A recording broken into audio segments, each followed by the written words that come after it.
Rayman Forever is the PC release of Rayman 1, specifically for the MS-DOS platform. MS-DOS, or Microsoft Disk Operating System, was a 16-bit text-based system used in the early 80s all the way to the year 2000. Games such as Doom and SimCity were some of the titles you could also find on DOS. While its early games started off using floppy disks, they soon faded out in favor of a bigger storage capacity, the CD-ROM. So if you try to look up physical DOS releases for certain games, you'll see either format in some cases. Before we talk about Rayman on DOS, I think it's important to graze over the beginning of Rayman.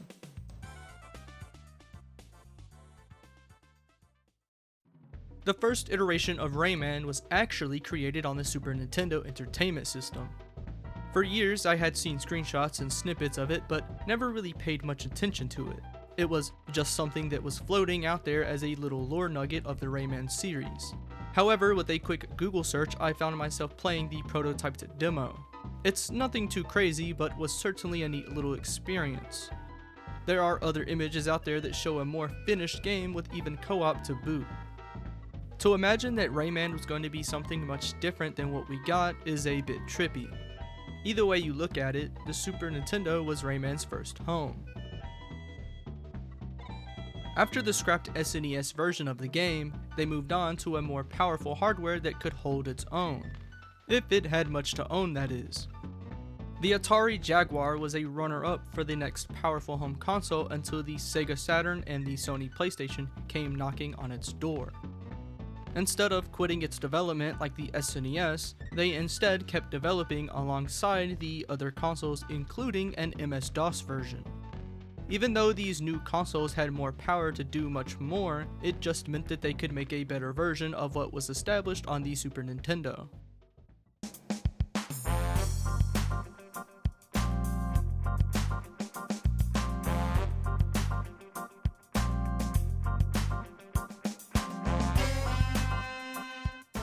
Most of you may be familiar with the PS1 release, while some may have played on the Saturn. But I know for sure that very little of us have actually played on the Jaguar release of Rayman. Considering it was the first developed version after the abandoned SNES game, you could say that it is also the original Rayman 1.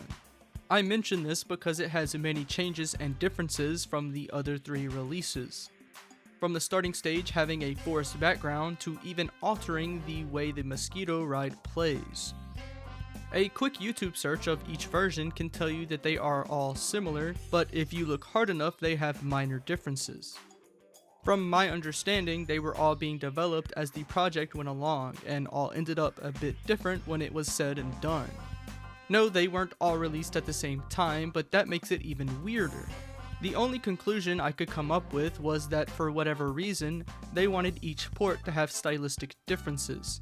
I will say that the Jaguar version is my least favorite as it is the most drastic iteration of them all. Not to mention the poorly made sound design compared to what the PlayStation offered. Even the Saturn sounds inferior as well. Then again, I played a lot of the PlayStation version as a kid, so it could very well be a bias there. Which brings us to what this video is all about. Rayman Forever on DOS.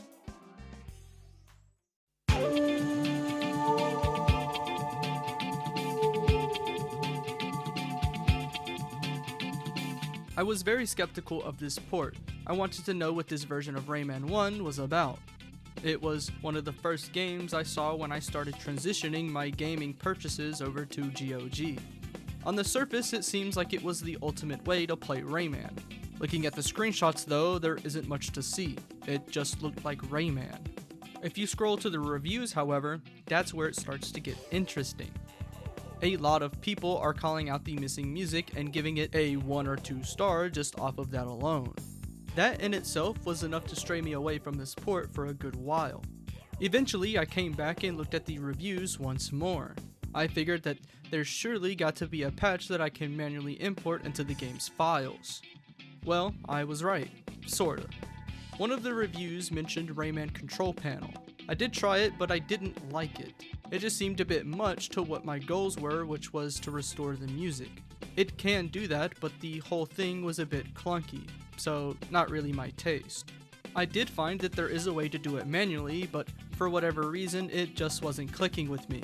The instructions weren't as clear as I thought it should have been, which is okay because it actually led me to finding another application that was exactly what I wanted and then some.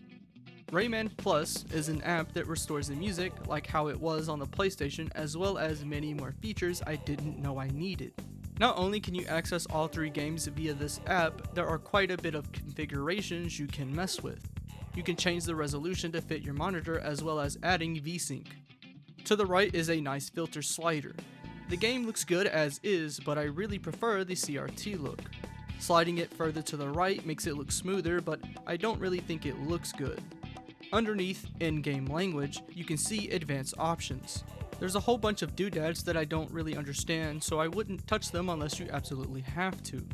This setting all the way at the bottom, however, does allow you to change the language for the voice acting.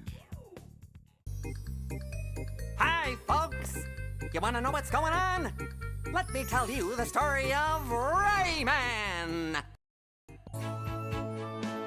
Dans le monde de Rayman, la nature et ses habitants vivent en paix.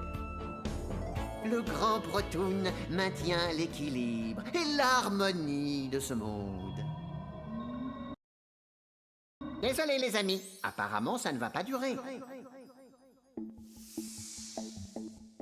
運命の日、恐ろしいミスターダークがビッグプルトゥーンを盗んだんだ。激戦のせいでプルトゥーンを守ろうとしていた妖精バチラのパワーも弱くなってしまった。 When it comes to Rayman Forever, you have to treat it like a port. It's like Rayman 2: The Great Escape. You have the low poly version with no voice acting, and then you have the more polished and complete version with added VAs. It's not the version you may have grown up with, and it's not the original. At this point, I don't even know if there is an original. Technically, it'd be the Atari Jaguar, but that's besides the point. Every version has smaller to larger changes in variations, and people will gravitate towards the version they first played. The DOS version of Rayman may not be the most favorable of the bunch, although it does love to show out. A lot of people love to yell about the removal of the music, but don't realize that it also adds a lot more. There are new loading screen effects as well as different transitions. Even the Tarzan character has an added voiceover. Hey Rayman! Take this magic seed! Rayman DOS even adds levels like a new intro level to Bandland. To say this is the worst version of Rayman is just not true. With the added Rayman Plus app, Rayman on GOG is a nice port to own. It's not the PlayStation version, but it does have its own neat additions even without the fan add-on. If you're on the fence on getting this, I really do recommend giving it a shot. It does have its quirks, but that's what makes it special. Sometimes you just want to play Rayman forever. Yeah!